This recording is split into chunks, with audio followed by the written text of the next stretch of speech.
an auditor from the Office of the Auditor General. Morning, Chair and members of this meeting. I'm Patrick Kimani, a Principal Auditor. Mr. Chairman. You're welcome. The ESCC. Morning, Chair and members. I'm Patricia Chebet, an officer from the Ethics and Anti-Corruption Commission attached to this committee. Karibu, Control of Budget.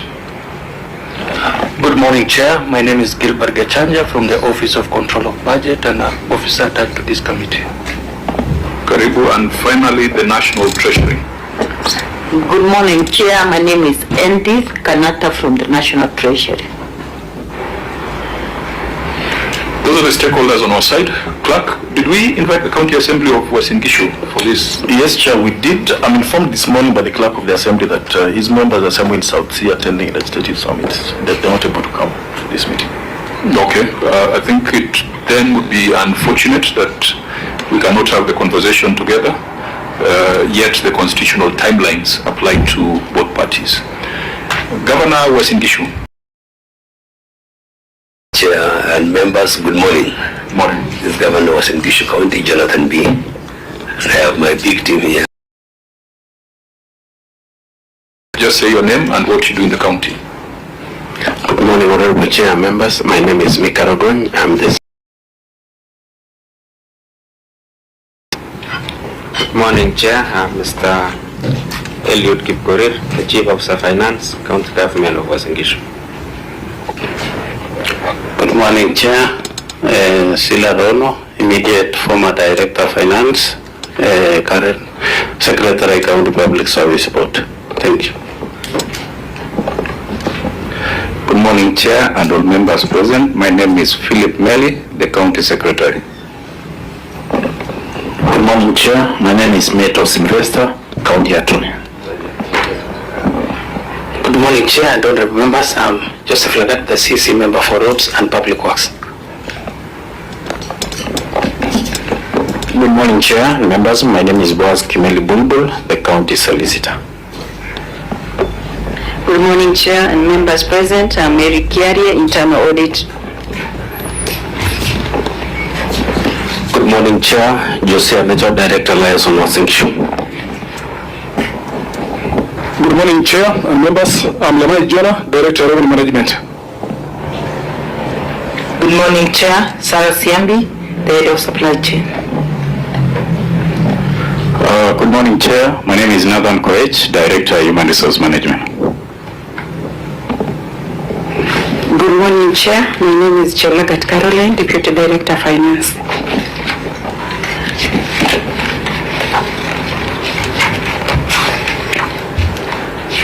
Does that size the delegation from Uasin-Gishu?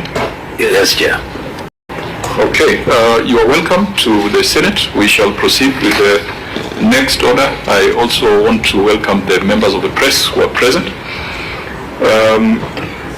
Next would be the administration of oath. The clerk of the Senate will guide the governor.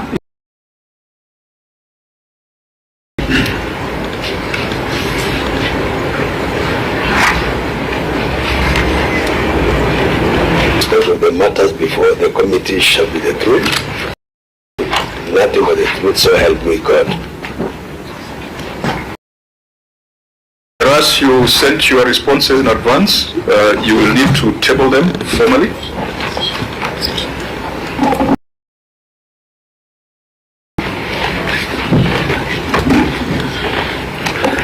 Mr. Chairman, sir, I hereby table the following documents before. 1. Management responses and accompanying annexures on the report of the Auditor General 2023-2024. Management responses and accompanying annexures on the report of the Auditor General 2023-2024. And the management response and accompanying annexures on the report of the Auditor General Fund for the County Executive of Uasin-Gishu for the financial year 2023-2024. Okay, Clerk of the Senate, could you confirm that those responses came to us within the timelines that were prescribed? Yes,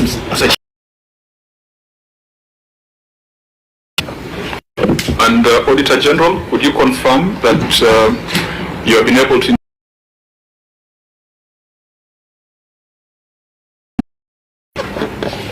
Okay, so in your view, Auditor General, we can proceed.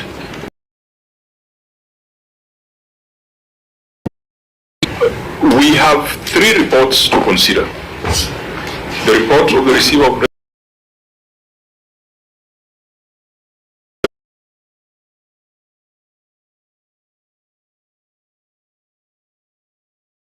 has been looking at the brief of the Auditor General.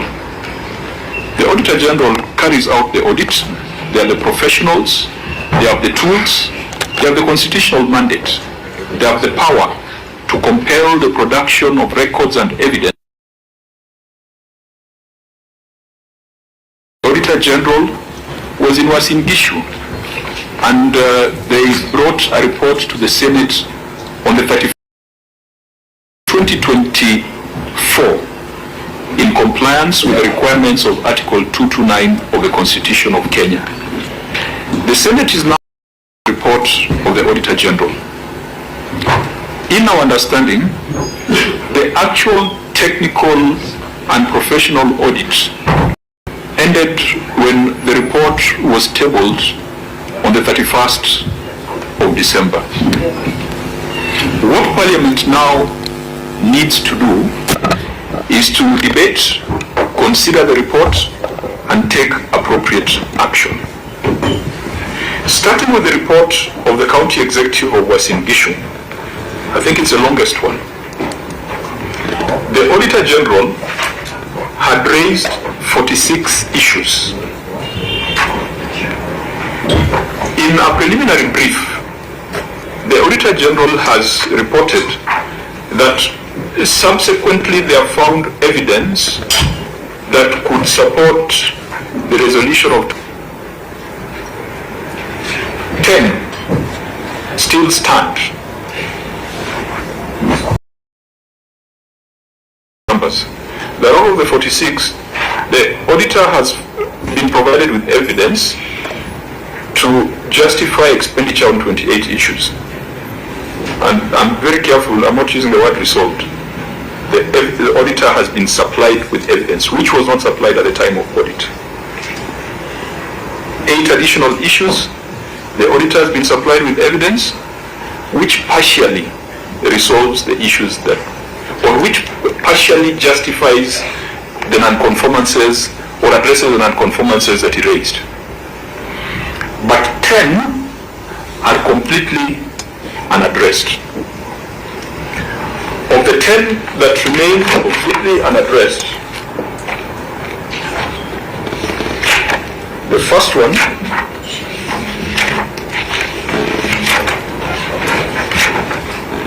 is under and performance. The second, unresolved prior year matters. The third one is failure to observe ethnic balance on staff composition. The fourth one is irregular payment of acting allowance. The fifth one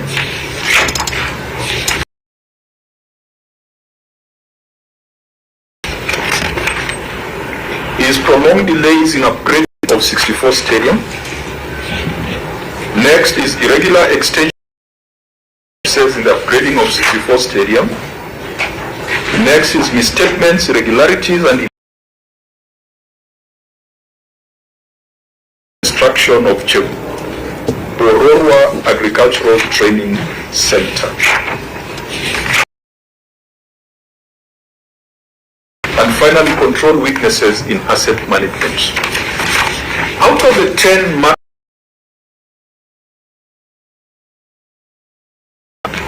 about 3 or 4 are policy issues: ethnic composition, budgetary control and performance, asset management, prior year matters. Those are policy issues. Of the remaining 6, I think 2 relate to projects, and the remaining 4 have got a fiduciary implication. We have taken a lot of time as a committee to understand how 46 issues, we are told that they've been reduced to 10. And of the 10, as I've said, they're generally policy issues, but not executed as per the contract agreements. And in Uasin-Gishu during the audit. I don't know whether there's an unperforming audit. So, can we understand how on 31st of December you did not have evidence? I think we resumed on 11th November, but I would confirm, and exited on 28th November 2024. So we have minutes of the exit meeting of 28th November 2024. The rule or the agreement that we normally have states that we should provide 7 days for submission of responses to our management letter. We shall confirm when the management letter when the responses to the management letter of the final audit were received. The management letter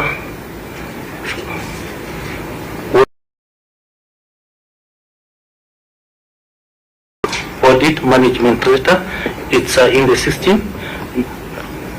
22nd of October. That is the India.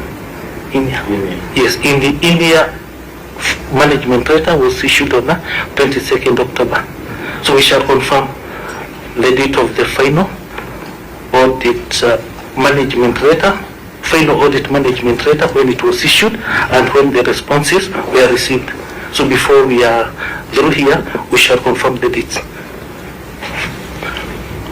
Who was present at the inception meeting? Who was leading the delegation from the county? The Honorable Governor. Governor, you are present at the inception meeting. Who was present at the exit meeting? Who was leading the delegation? The CC Finance. CC Finance? Yes, Honorable Chair. You can confirm you are present at the exit meeting? Yes, Honorable Chair. You can confirm that you received the management letter from the Auditor General? Yes, Honorable Chair. Can you confirm that you responded to that management letter? Yes, Honorable Chair. So if you responded to that management letter, why is evidence coming to the Senate outside the audit period? Because there can only be 2 possibilities: that you went and cooked the evidence after the audit. Did I say 2 possibilities?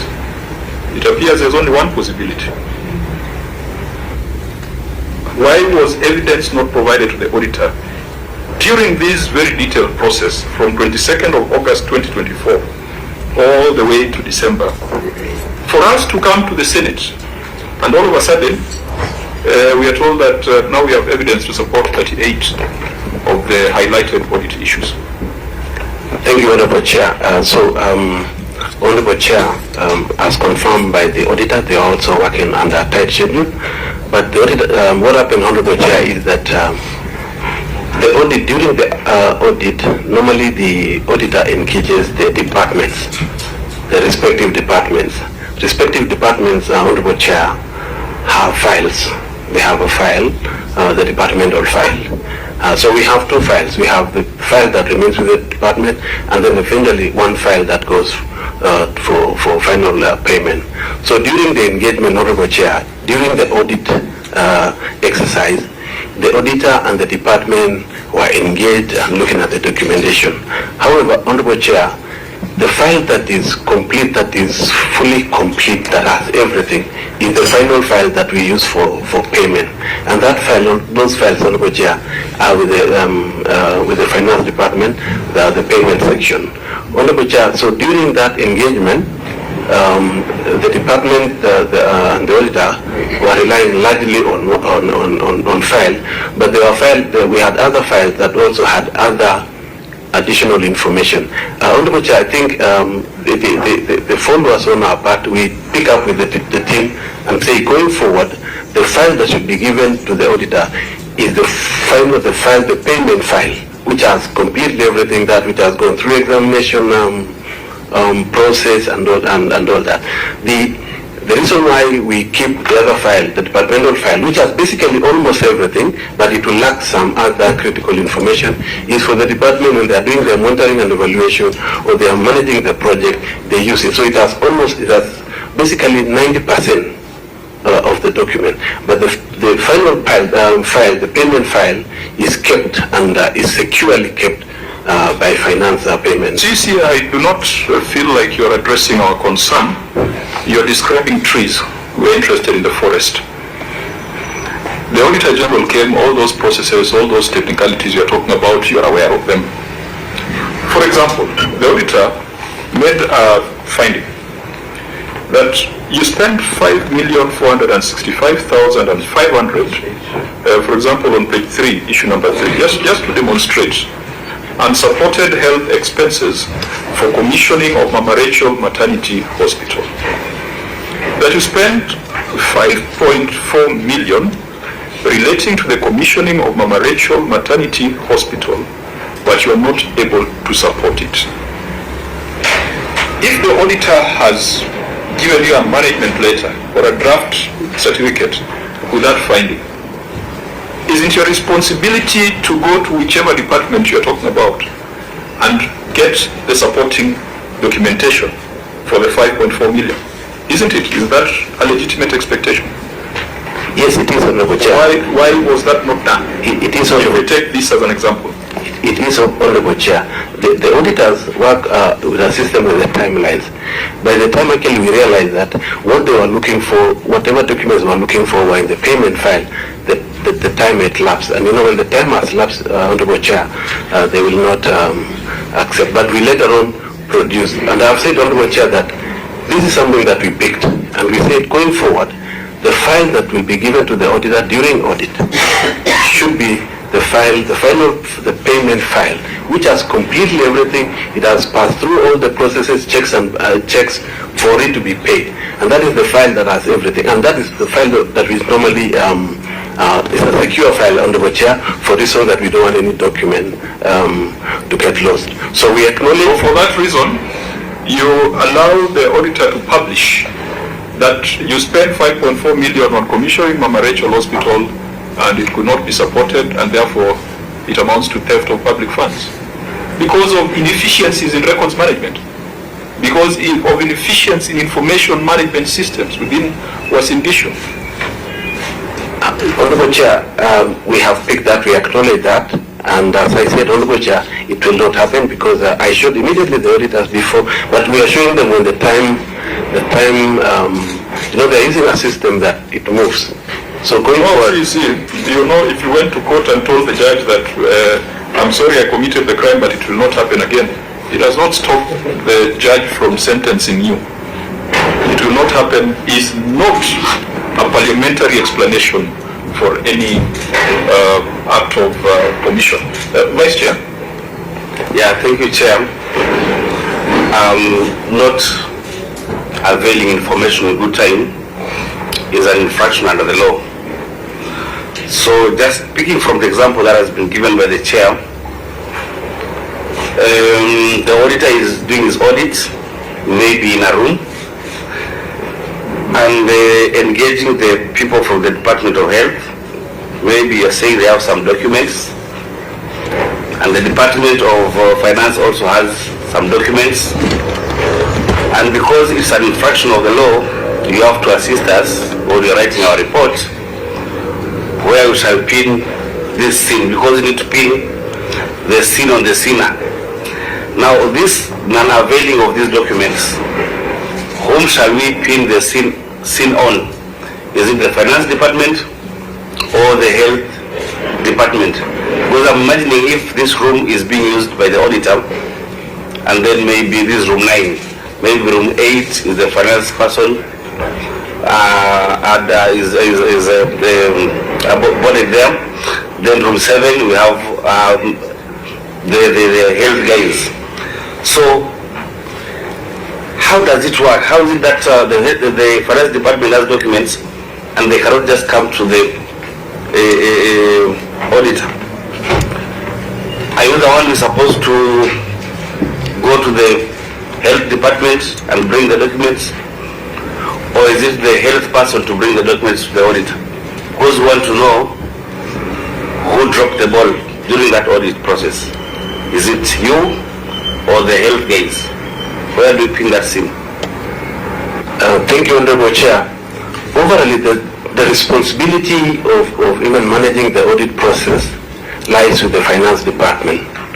So basically that is so if there are inefficiencies within the department, the finance department ought to make sure that that is corrected or it doesn't happen.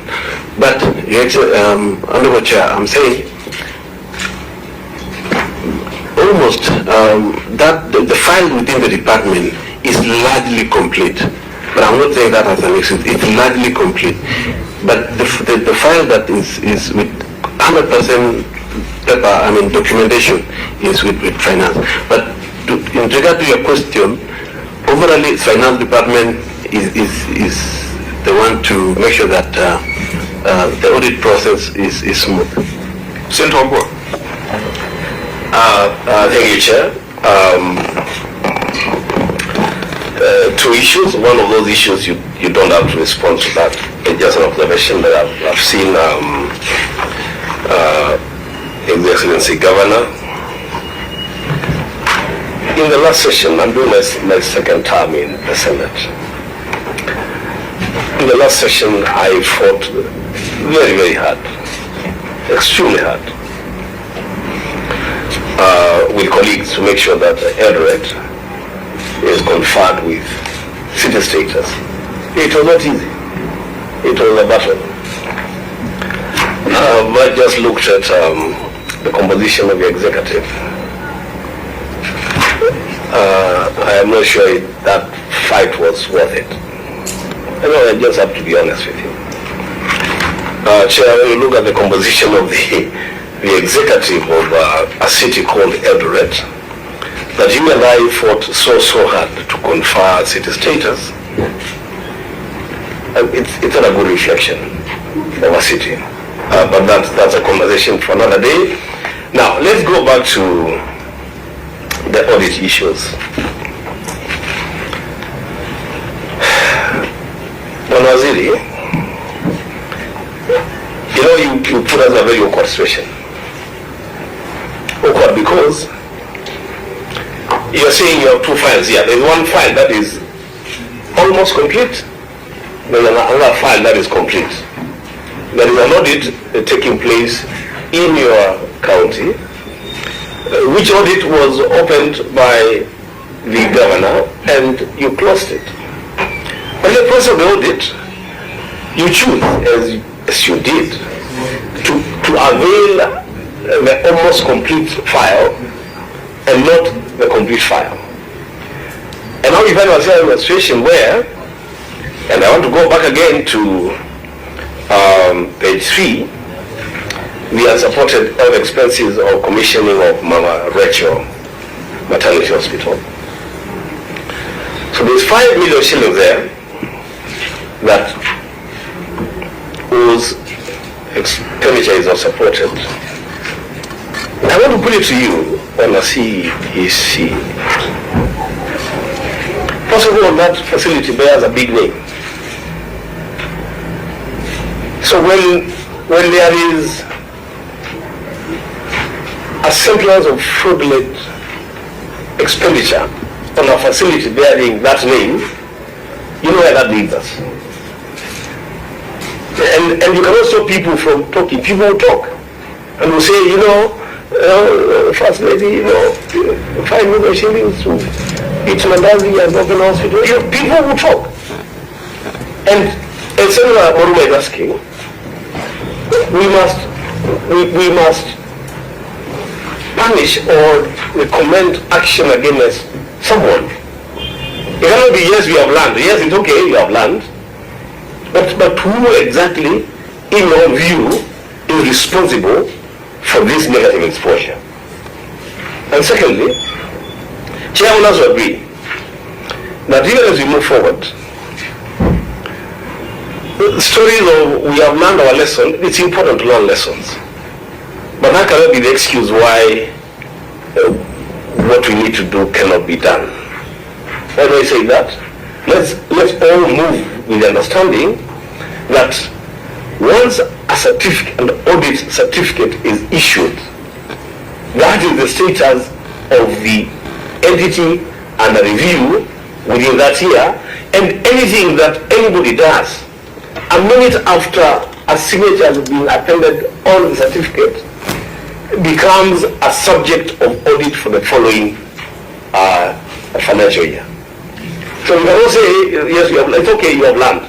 So we expect them in the next financial year, then we will not see these things. But for now, because we are dealing with this matter, where does the buck stop? Who is responsible for this? I thank you, Chair. Chair, quick one. Senator Mofa. Chair, thank you very much. I think, Chair, we need to make a decision. We have revolved around this matter now for close to 30 minutes. We are caught in a stalemate where we have a report from the Auditor General which indicates that quite a number of issues were resolved. We also have a position from the executive, from the audit minister, from the governor, where the report was not given on time. So now, Chair, where was our committee? What are we supposed to do? Do we go on by the auditor's report, or how do we go about this one? I think we need to have a solution to this effect. Maybe whether we can make some reference to these projects physically. Do we have to make some physical visits, or we just make a review of the whole exercise? Thank you, Senator Mofa. I think the courts have said that we must look at the process and the outcome, and the process validates the outcome. And that's why we started by the Auditor General giving us an account on how the audit was conducted. Now, CEC, you have been given an opportunity to respond. You've veered into technical and minute details which are not helpful to your case. Because I would have expected that you'd just say that, yes, we got the management letter on the dates that have been provided there. We responded on a specific day, and that was it. You went ahead to explain your internal inefficiencies, the silos that you have in the organization. And when we came to this specific matter of Mama Rachel, which really was appeared like a very straightforward matter. I'm still struggling to understand why that very straightforward matter could not have been justified when the auditors were there. I'm seeing here you have almost 100 pages of paper. And sometimes the devil lies in the detail. You come with these papers to Nairobi and we start asking ourselves, fine, you're commissioning Mama Rachel Ruto Maternity Hospital. Why do you need to transport 100 women per ward for commissioning of a hospital? You see, we start asking those questions because we have it here. I have an expenditure schedule. You burst 100 women from each of your wards to come and commission a hospital. The question would be, would that be value for money? These questions will not come to the Senate if you had provided the evidence to the Auditor General. So, in line with what Senator Mofa is asking, I need to find out where the blame lies, and then we deal with that before we proceed. Is it the auditor who is in a rush to report, or is it the county which was lethargic in responding? Auditor, where do we lay responsibility on non-provision of documentation? Thank you, Chair. There was pressure to conclude on these audits, and when the documents were not forthcoming, we were forced to report on it.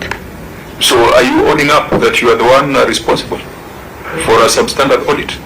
No, we are not responsible, for we had requested the documents, and actually they provided some of the documents we required, but for these particular ones, they were not provided.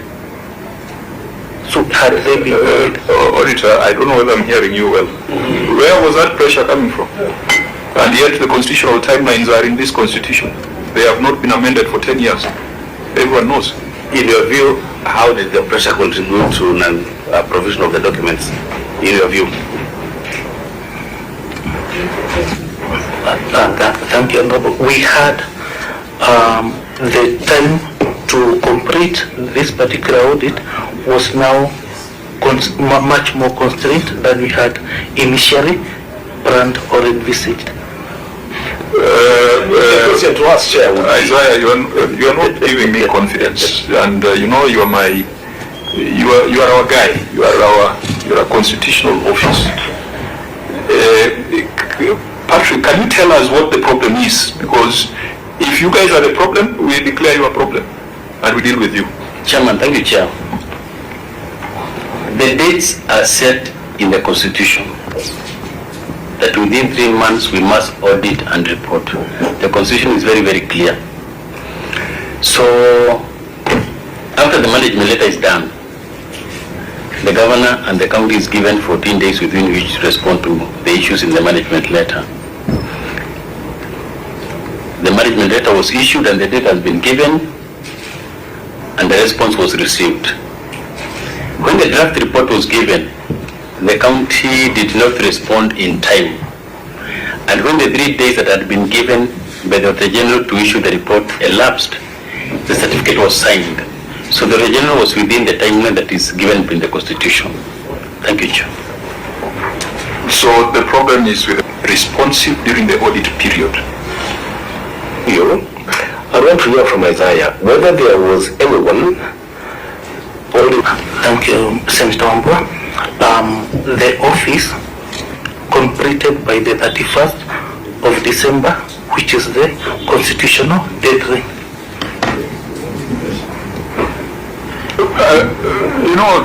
You need to inspire me because you went on site on 22nd of August. The reporting requirement is that by 30th of September, the entity should provide the first draft or the final draft of the financial statements, isn't it? So I don't see this pressure because you went even earlier. You went for in-year audit. You did it on 22nd, and you have said the governor was present on 22nd of October, November, December, 4 months. I don't know why we are talking of pressure. 3 months. The financials are prepared by 30th of September, and then the auditors between 30th of September and 31st. Are we manufacturing a problem? Chair, the way we conduct our audit, we normally provide understanding there is an annexure which lists the documents that we require for audit. The letter of understanding is signed by the two parties, the head of audit, that is the director. So, in the second annexure, there is also a schedule of timelines on which the audit would be concluded. Let me clarify that in this instance, the county government was aware of all the documents which were required to be provided, but they did not provide them on time. Thank you, Chair. That is what I think we now need to deal with statements of fact. So, Governor, the auditor has said as a statement of fact that in the letter of understanding there was a schedule of documents that were required, but you did not provide them up to the point when the audit was concluded. And since you are involved, I think, Governor, we need to hear from you. Chair, the governor needs to clear this feeling in us. Actually, sometimes it's true that during the time of audit, when the documents are not prevailed or availed for review, and they are availed later on, then they are being manufactured because they are not there. If some documents are there and are availed, and some are not availed, then it means the ones that are not there and are provided later on, like lists of attendees and so on, are being manufactured. Allay those fears from me. Governor? Thank you, Chair. First, let me appreciate the fact that you've given us opportunity today to appear as County Government of Uasin-Gishu. And the matter that we are discussing, it is true. I think shortcut to this thing is just to speak the truth, and just to allay the fears that these documents are authentic. And the reason for lateness, it really squarely lies on the department, because they are line managers, they are line officers who are supposed to avail these documents within the timeline. But again, because of constraints and other issues, sometimes it delays. It is true. But I am happy that the documents were provided, and the documents are there, and the lecture is provided for it. That is it, Chair. But we want to say it is really squarely lying on us. But again, I think there was a change of timeline, so the speed at which they wanted these documents was so high, and though we're not calling it pressure, but we are doing our best to make sure that we provide the documents, and which we did. Thank you, Chair. Governor, for your information, Article 2294 for the last 10 years. And it says within 6 months accounts of national and county governments. There was no change of timelines. We just moved from a regime of being non-serious to a regime of compliance with the Constitution. So nothing has changed. This provision has been in the Constitution. And that's why I'm also dismissing any assertions by the auditor that there was pressure. These timelines have always been known. I think what we now need to agree on is how to assign responsibility and culpability. Someone will have to read for us Section 62 of the Public Audit Act, because I think that this is a matter that are listed in the Public Audit Act. Does that happen, Chair?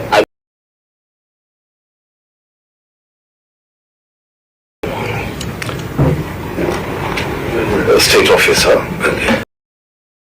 Well, I've heard him saying that now he's happy that the documents were finally provided and the evidence at least.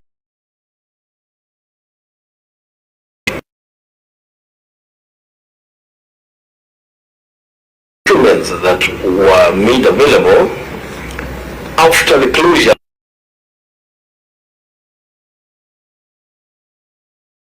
exercise that was concluded. Audit or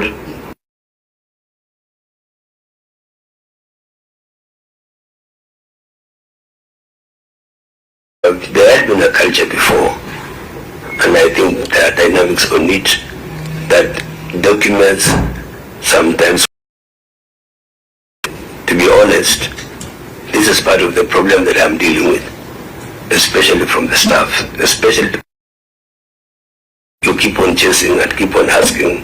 I think it is not even started before, but usually later we get these documents. And what I'm asking, and I'm sorry for that, that so long as the document has arrived and we have the support on it, I would wish that as we go forward, I will correct the situation, especially in my county.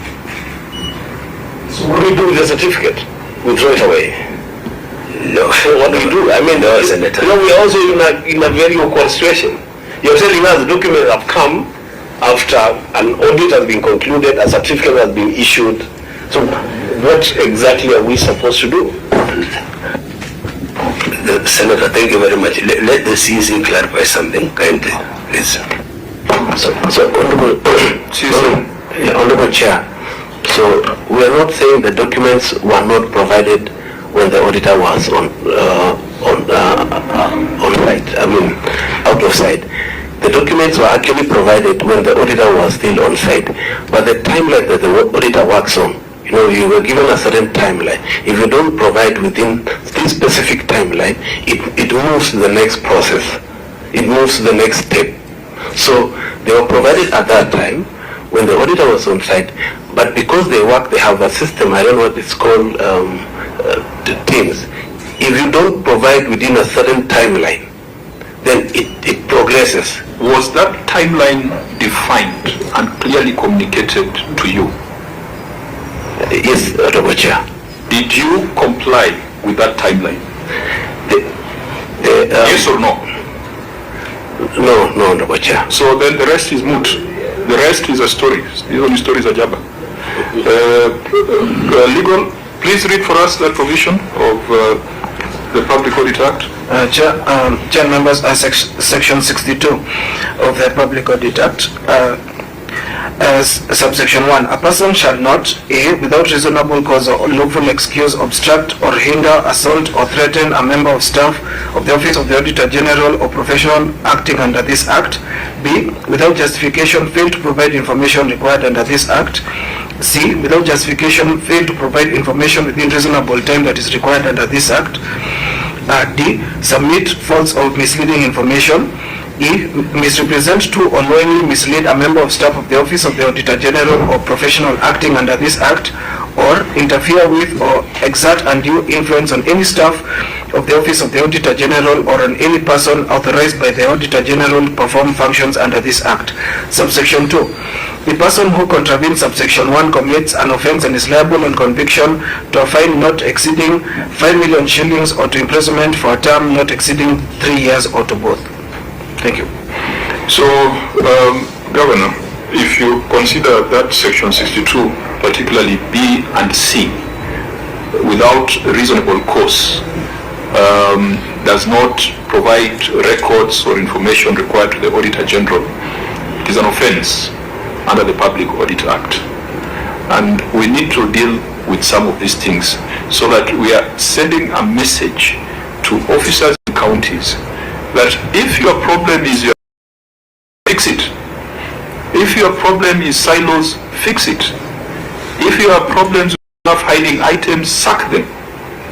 If you have underlying problems that frustrate the flow of information, make the hard decisions. Here where we are dealing with a report form. Your report form showed that you are 24 pages of issues, 48 issues. But then, after remarking, the 48 issues have now reduced to 10 issues. So we need to know whether the person remarking is the one with the problem or the person who sat the exam is the one with the problem. And in our case, it appears the person who sat the exam is the one with the problem, because your officers did not comply with the timelines that are required and without reasonable cause. That's why we have given you an opportunity to explain to us what happened. And we do not feel that there's any satisfactory explanation that has been offered. The reason why we have spent a lot of time on this is that if the Auditor General tells us that now, for example, for Mama Rachel maternity, he has now seen the supporting documentation. If I'm going to reopen that, I'll become an auditor. I am not a trained auditor. None of my colleagues are trained auditors. We are politicians. We are pragmatists. Audit does not happen at the Senate. Audit happens during those timelines that your CEC has talked about. It would also be very untidy, and it will send the wrong message to the people of Uasin-Gishu. For me to say that of the 48 issues, 38 are resolved, so we deal with the remaining 10. The remaining 10 talk about ethnic diversity.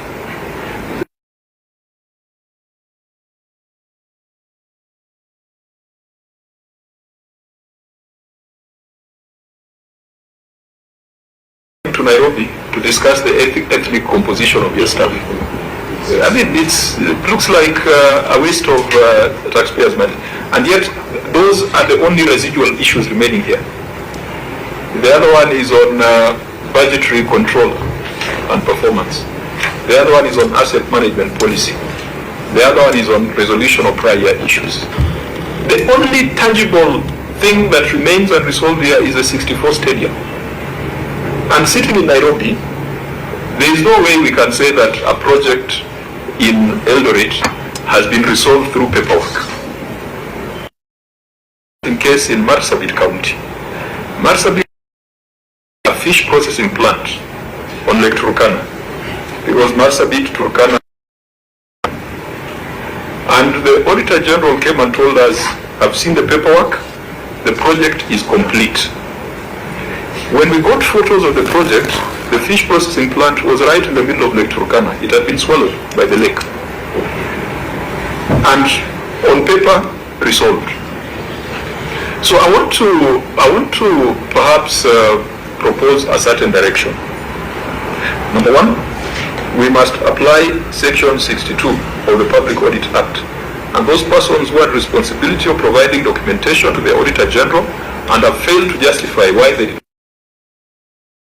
investigated and held to account on the basis of that act. Number two, issues relating to projects, and there are quite a number. Ziwa Sub-County, Turbo Health Center, Ziwa Level 5, Uasin-Gishu District Hospital, 64 Stadium, issues of civil works, issues of land acquisition. These are not issues that the senator for Taita Taveta sitting in Nairobi can say has been resolved. For the projects, we will now need to do project verification and project visits. Thirdly, because we must do a report to the House. If we were to adopt the recommendation of the Auditor General that 38 issues have now been addressed, we must add the rider that we cannot vouch for the authenticity of the records that have been provided as evidence. Because all these attachments for Mama Lucy, Mama Rachel, Ruto Maternity Hospital, all these receipts, how do we confirm that they're authentic? As sitting here in Nairobi. If you had given them to the Auditor General, they could have given us that assurance. So we don't have that capacity. So even if we are going to do a report saying that as advised by the Auditor General, issue number 1 has now been addressed, issue number 2 has now been addressed, number 3, but we must add the rider clerks that this committee cannot vouch for the authenticity of the records that have been tendered as evidence. Because we must do a report to the House by next week. But we must come to visit the projects. Honorable members, I don't know whether that is the direction, because even on the receiver of revenue statement, out of the issues that were raised by the Auditor General, they were 17. Evidence to support 8. And you have provided evidence to partially support 4. That's 12. So it's only 5 issues that are still outstanding. And the 5 issues are policy in nature. Budgetary control, issues of return CRF issues, you know. So it will not be of any value for us to focus on those academic policy issues when there is a 9 billion budget that has been expended. Honorable members, I don't know what your take is, or maybe let me first hear from the governor. Thank you, Chair. Maybe the first option, to come to the ground and verify, is a very welcome idea, because once on the ground it is easier to see what you're talking about and what is seen by your eyes. And I want to say I'm welcoming that idea, that you come to the ground and verify all these projects as they are down there, and it's a very good idea. Sorry, Chair, to say on matters of ethnicity, Senator Wambua, I want to thank you and the team for, giving a good report that we became a city in Eldoret. And before we became a city, I had constituted a cabinet. When does it become what, and who do you want to be there? Because so I have a face of Kikuyu, if you want me to mention names, and within this college, and And I'm sorry whether I'm missing the mark. Even in the CEOs, I have a Somali, I have a Luya. So I don't know what is it that you are looking for. But nonetheless, I'm very happy. Sorry, Chair. I want to say before you became a city, Governor, you are taking yourself into very dangerous spots. Sorry, Chair, but I'm just out of curiosity. I want to say we are aligned. I think restrict yourself to the proposed way forward that I put forth. Because if you want to get into the substance of the audit, then we might get into the substance. To get to the substance of the audit, then we'll get into the substance of audit and we'll challenge each and every issue that the Auditor General has said has been resolved. Sorry, Chair, let me follow you. Chair, without going into the substance of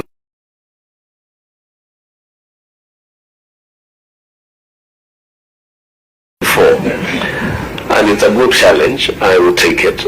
I went to school in Audit, Governor. That's perhaps I should begin to tell you why I fought as hard as I did for Audit to become a city. I was in Moi University, and I know that every town is as cosmopolitan. You can go beyond there. Let me just stop it there. When you say the things as you're saying, it is almost an insult to the basic identity.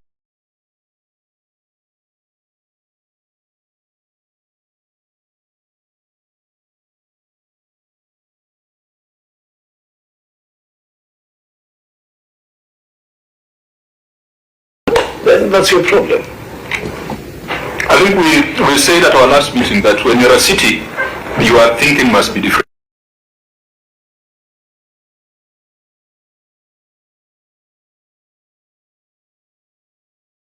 That we approach county governments. And now that the city is supposed to have a board, it's supposed to have its financial statements. We'll also, when we come down to Uasin-Gishu, we'll also be querying the effectiveness of the arrangements that have been put in place to give effect to Senate's recommendation that Eldoret becomes a city.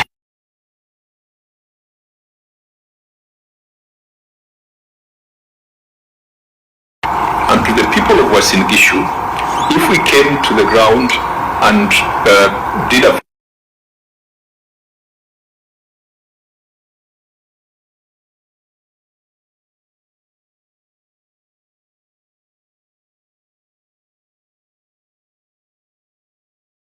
doing a hypothetical conversation, not a practical conversation. Honorable members? Chair, I think that is the best route that we can take now that the information before us is not very clear. Let's go to Eldoret and make sure that we get ourselves acquainted with what is on the ground. But I'm happy that Governor is this Chair, we have been around for some time. We have governors who are big-headed. I am happy that Kotibiri now is sober and humble. There's effect. He has become Kotibiri. He is Kotibiri. He is no longer Kotimoja. Thank you, Chair. Let's get to. Okay, thank you. Chair, we are now in the 13th year of devolution. We don't want to see the inefficiencies that we are seeing when we are starting devolution. But I know there are improvements in terms of management of funds. We used to see the previous audit reports that were giving impress on top of other impress. We are not seeing them here, but we want to improve on the efficiencies. For example, if you have a function in June 2024, is it possible that the people who have impress by maybe July, they have cleared the impress, all the documentation is there, so that by within 7 days, allowed by the law, so that during the times of audit, you don't need to say that there's some documents missing, they have not been brought, and you give the auditors so that the audit is so seamless, and we become even more and more efficient in management of our. Otherwise, governance is very easy if you get support from your staff to get unqualified reports.